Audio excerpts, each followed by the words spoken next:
ভবিষ্যতে খাদ্য নিরাপত্তার ঝুঁকি এড়াতে কৃষি খাতের নীতি কৌশলে গুরুত্ব ও বরাদ্দ বাড়ানোর দাবি জানিয়েছেন অর্থনীতিবিদরা। বিআইডিএস আয়োজিত সেমিনারে তারা বলেন, কর্পোরেট প্রতিষ্ঠানগুলোর দৌরত্ব প্রান্তিক কৃষকদের ঝুঁকিতে ফেলছে। এই খাতে প্রযুক্তির ব্যবহার ও রপ্তানি বাড়াতে বিশেষ পরিকল্পনার দাবি জানানো হয়।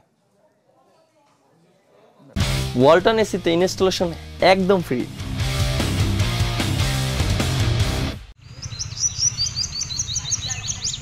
অর্থনীতিতে কৃষিখাত অসামান্য অবদান রাখলেও গুরুত্বের বিচারে তা রয়ে গেছে নীতি নির্ধারকদের তালিকার বাইরে।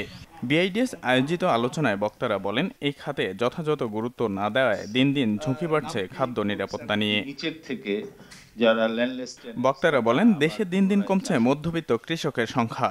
এছাড়া পর্যাপ্ত প্রযুক্তি ব্যবহারে সুযোগ পাচ্ছেন না ক্ষুদ্র কৃষক, ফলে পিছিয়ে পড়ছে উৎপাদনে।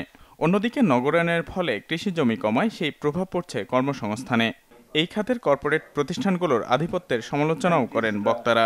পৃথিবীর সায়েন্টিস্টরা বের করেছেন both for high yielding variety and hybrid, তার সঙ্গে আমাদের অ্যাচিভেবল ইল্ডের এখন পর্যন্ত একটা সিগনিফিক্যান্ট একটা গ্যাপ রয়ে গেছে এবং অনেকে এটাকে নেগেটিভ মনে করে। আমি মনে করি that is the advantage of Bangladesh. যে ল্যান্ডগুলো আস্তে আস্তে বিশেষ করে কমার্শিয়াল ক্রপস কাল্টিভেশনসগুলো চলে যাবে কন্ট্রাক্ট এগ্রিকালচারে এবং কর্পোরেট ক্যাপিটালের আন্ডারে।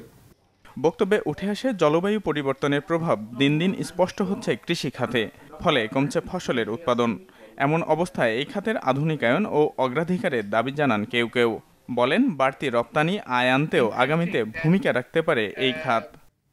Where they saw, even despite the climate change, a different way of imagining the agrarian future in the Southwest.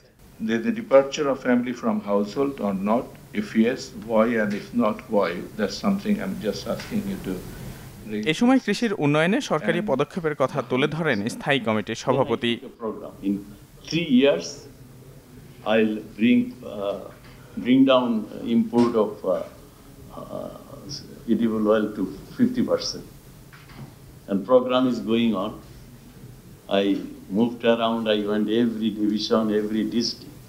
অনুষ্ঠানে ফসলের বহুমুখী উৎপাদনের মাধ্যমে কৃষিখাতের সুরক্ষার নানা দিক তুলে ধরেন বক্তারা।